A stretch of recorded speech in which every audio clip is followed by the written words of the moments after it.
आप सभी को जय हिंदू राष्ट्र। अखिल भारत हिंदू महासभा दिल्ली प्रदेश के द्वारा आयोजित बाल वीर हकीकत राय बलिदान दिवस समारोह के अवसर पर उपस्थित अखिल भारत हिंदू महासभा के सभी पदाधिकारीगण, सदस्यगण, सभी सम्मानित अतिथिगण, विभिन्न स्कूलों से आए हुए बच्चे एवं सभी अध्यापकगण, देवियों, सज्जनों एवं बच्चों, अखिल भारत हिंदू महासभा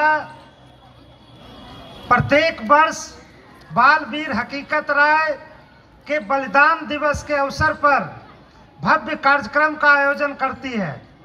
बीच में कुछ कोरोना के कारण ब्रेक लग गया था और उसके बाद कार्यक्रम कुछ संयुक्त छोटे रूप में आयोजित होता रहा था, लेकिन इस साल फिर भव्यता के साथ अखिल भारत हिंदू महासभा दिल्ली प्रदेश ने आयोजित किया है कार्यक्रम को। मैं अखिल भारत हिंदू महासभा की ओर से आप सभी को बसंत पंचमी, मां सरस्वती पूजन और बाल वीर हकीकत राय बलिदान दिवस की हार्दिक शुभकामनाएं देता हूं।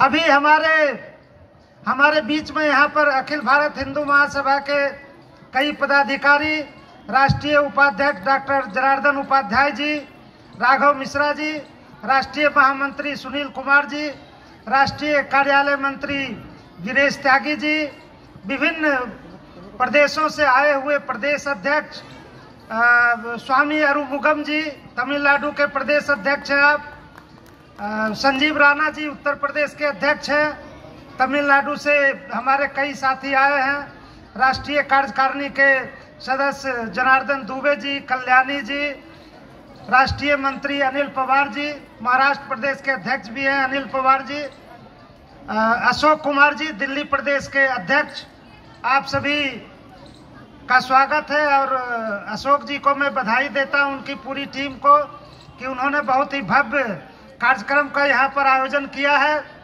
बच्चों थोड़ा ध्यान से सुनना। अभी वीरेश जी ने ये बताया था बाल वीर हकीकत राय जी के बारे में, तो मैं कुछ संक्षेप में कुछ पॉइंट्स पर उस पर ध्यान आकर्षित करना चाहूँगा कि बाल वीर हकीकत राय केवल 13 साल के बच्चे थे। केवल 13 साल की उम्र में बहुत कुशाग्र बुद्धि के, पढ़ने में बहुत तेज और मदरसा में पढ़ते थे। उस समय मुगलों का शासन था, अरबी और फारसी में पढ़ाई ज़्यादा होती थी। क्योंकि ये मुस्लिम सल्तनत, वो सब जो मुस्लिम शासक थे वो बाहर से आए थे, तो अरबी फारसी का उन्होंने प्रचार शुरू किया हिंदुस्तान में, तो ज़्यादातर स्कूल अरबी फारसी में थे।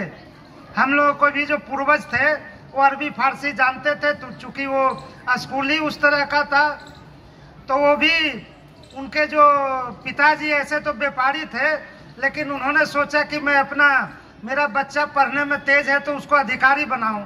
तो उन्होंने मदरसे में एडमिशन लिया। वहाँ हकीकत राय ने माँ भवानी के बारे में प्रशंसा किया, उस पर मुसलमानों ने विरोध किया और उसका परिणाम हुआ कि हकीकत राय को सजा सुनाई गई कि या तो ये इस्लाम स्वीकार करो और नहीं तो फांसी होगी। लेकिन 13 साल के बच्चे में इतना हिम्मत, इतना साहस कि उसने मुगल शासन के निर्णय को ठुकरा दिया और कहा कि मैं हिंदुत्व को कभी नहीं त्यागूंगा। हिंदुत्व तो सबसे महान है और हिंदू संस्कृति तो सबसे महान है पूरी दुनिया में, मैं इसको नहीं त्याग सकता। उनके माता पिता बहुत समझाए, लेकिन बालक अपने विचारों पर अडिग रहा। तो आप सब बच्चों, आप प्रेरणा लीजिए कि हिंदुत्व के लिए अगर आपकी ज़रूरत हो, आपके बलिदान की ज़रूरत हो, तो वहाँ पर डरना मत और हिम्मत से काम लेना। और देश के लिए, हिंदुत्व के लिए और हिंदू संस्कृति को बचाने के लिए अगर अपना जान भी देना पड़े तो उसको दे करके हमें हिंदू संस्कृति की रक्षा करनी है। यही आज हमें संकल्प लेना है और विशेषकर इस अगली पीढ़ी को, बच्चों को चूंकि भविष्य आपका है तो आपको इसको ध्यान देने की आवश्यकता है कि हिंदुत्व के लिए हम हमेशा सब कुछ त्यागने के लिए तैयार रहे। दूसरी बात है कि देखिए, हिंदू तो पहले यहाँ 100% थे, 100 में 100 हिंदू थे, लेकिन जब बाहर से आया मुस्लिम शासक तो यहाँ पर इस्लाम का प्रचार शुरू किया, हिंदुओं का धर्मांतरण शुरू किया और वो मुस्लिम बनाने लगा। तो आप ये देखिए कि ये 13 साल के बच्चे के साथ, उस समय भी तो हिंदू बहुसंख्यक में थे, लेकिन 13 साल के बच्चे को पब्लिकली फांसी दी गई, खुलेआम, कोई बंद घर में फांसी नहीं दिया गया, खुलेआम फांसी दी गई। और उस पर मुसलमानों ने पत्थर बरसाए, हजारों मुसलमानों ने ईंट बरसाए, लेकिन कोई भी हिंदू विरोध नहीं किया। हकीकत राय की पत्नी वहीं पर सती हो गई अपने पति के साथ, माता पिता रोते रोते मर गए, लेकिन कोई हिंदू सामने नहीं आया। हमारे हिंदुओं में जो ये कमी है, उसके कारण ही यहाँ पर गैर हिंदुओं की आबादी इतनी बढ़ गई है। जहाँ कभी 100 होते थे, वहाँ अब 80 से भी कम होने लगे हैं, 79% पर हम लोग पहुँच गए हैं। तो हमें ये अपनी आबादी को बचाना पड़ेगा, हमें बहुसंख्यक बन के रहना पड़ेगा, तभी हमारा ये हिंदुस्तान बचेगा, तभी हिंदू बचेंगे, तभी हिंदू संस्कृति बचेगी। इसलिए कभी भी जो ये सरकारों का जो नारा है, हम दो हमारे दो, इस पर आप कभी ध्यान मत दीजिए, इसको अपने मन में भी मत लाइए। चूंकि जो एक वर्ग है मुस्लिम वर्ग, वो सरकार के इस नारे पर उसका कोई भरोसा नहीं है। उसका नारा है हम दो हमारे 20, 3 विवाह, 4 विवाह, 10 बच्चे, 15 बच्चे, 20 बच्चे। तो अगर हम दो हमारे दो का नारा लगाएंगे तो आपकी जनसंख्या घटती जाएगी और आप अल्पसंख्यक बनेंगे। आज क्या स्थिति है नॉर्थ ईस्ट में, कई स्टेट है जहां पर कि ईसाई बहुसंख्यक हो गया है। कश्मीर की क्या स्थिति है, हिंदू भागने के लिए मजबूर है। दिल्ली में, देश के अन्य भागों में जाकर हिंदू बस रहे हैं। वहां पर आतंकवादी और वहां के जो मुस्लिम कट्टरपंथी हैं और जो मुल्ला मौलवी हैं, वो हिंदुओं को डरा रहा, भगा रहा, उनका धर्मांतरण करा रहा है। तो आपको अपनी जनसंख्या को बचा के रखना है। दूसरी बात जो मैं कहूँगा कि हमारी जो बेटियां हैं, उसको हमें ऐसी शिक्षा देनी है कि ये जो धर्मांतरण और लव जिहाद जो आजकल पूरे देश में और पूरी दुनिया में फैल रहा है, उससे हमें अपनी बेटियों को बचाना है। जो मुस्लिम लड़के हैं वो स्कूलों में, मार्केट में हमारी बेटियों के पीछे लग जाते हैं। हमें बेटियों को समझाना है और हिंदू महासभा उन बेटियों को पुरस्कृत करेगी, उनको आगे बढ़ाएगी। जो ऐसे मुस्लिम लड़कों को करारा जवाब देगी, उसको तमाचा मारेगी और उनकी पिटाई करेगी। इसलिए मैं खासकर बेटियों से कहना चाहूँगा कि अगर कोई मुस्लिम युवक इस तरह का पाया गया जो हिंदू बेटियों के इर्द गिर्द घूमे, तो उसकी पिटाई करो, सब मिलके उसकी धुनाई कर दो, उस पर मुकदमा भी होगा। हिंदू महासभा आपके साथ हमेशा है और हमेशा खड़ा रहेगा। मित्रों, ये अखिल भारत हिंदू महासभा के बारे में मैं थोड़ा सा, बहुत लंबा इतिहास है, वो ज़्यादा अगर जाऊंगा तो बहुत समय लगेगा।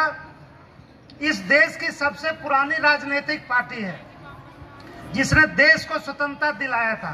वीर सावरकर, जिनको 2 आजन्म कारावास की सजा मिली, भाई परमानंद जी, महान दिग्विजय नाथ जी, डॉक्टर BS मुंजे जी, स्वामी श्रद्धानंद जी, लाला लाजपत राय जी, जो अंग्रेजों की लाठी खाते खाते शहीद हो गए। ऐसे कितने क्रांतिकारी, स्वतंत्रता सेनानी हिंदू महासभा के नेता रहे और उन्होंने देश की स्वतंत्रता के लिए अपना सर्वस्व न्यौछावर कर दिया, हिंदुत्व की रक्षा के लिए अपना सर्वस्व न्यौछावर कर दिया। तो हमें हिंदू महासभा के इतिहास से, हिंदू महासभा के जो हमारे नेता रहे, उनसे प्रेरणा लेने की आवश्यकता है। और अगर देश को बचाना है, अगर हिंदुत्व को बचाना है, हिंदुओं में शक्ति लानी है, तो हमें हिंदू महासभा को बचा के रखना पड़ेगा, हिंदू महासभा को मजबूत करके रहना पड़ेगा।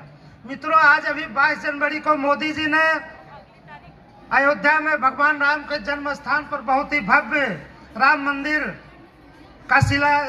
मंदिर का उद्घाटन किया है, प्राण प्रतिष्ठा कराया है, बहुत भव्य राम मंदिर बना। वो जो राम मंदिर का आंदोलन था उसको हिंदू महासभा ने ही आगे बढ़ाया।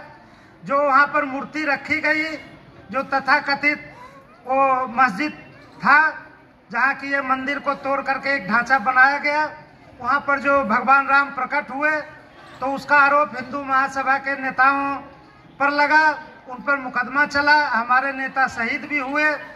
हम कोर्ट में भी मुकदमा लड़े, निचली अदालत से लेकर सुप्रीम कोर्ट तक हम मुकदमा जीते और फिर भव्य राम मंदिर बना। और हिंदू महासभा केवल राम मंदिर तक रुकने वाला नहीं है। काशी विश्वनाथ में जो भगवान का असली जो स्थान है, वो स्थान अभी भी मस्जिद के हिस्से में है। इसलिए जब तक हमें वो प्राप्त नहीं होगा तब तक हिंदू महासभा रुकेगी नहीं। और मथुरा में जो भगवान कृष्ण का जन्म स्थान है वह अभी मुक्त नहीं हुआ है, हमें उसे भी मुक्त कराना है।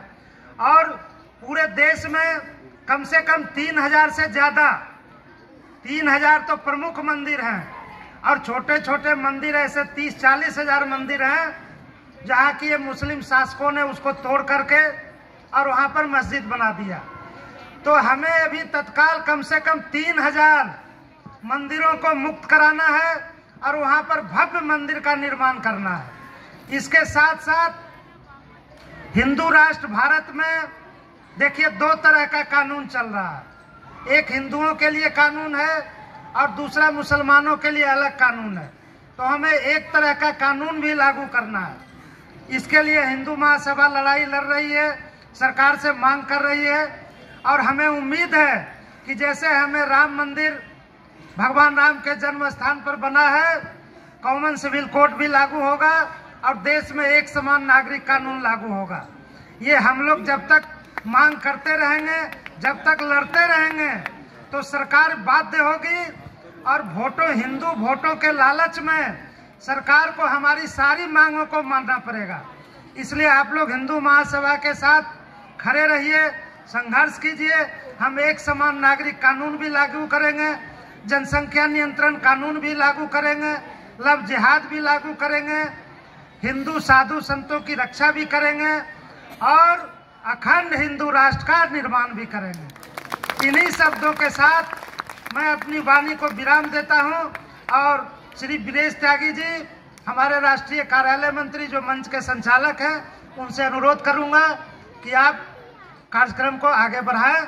जय हिंदू राष्ट्र। धन्यवाद मुन्ना कुमार शर्मा जी। अब कार्यक्रम को आगे बढ़ाते हुए बेबी पब्लिक स्कूल गेजा के बच्चे एक राजस्थानी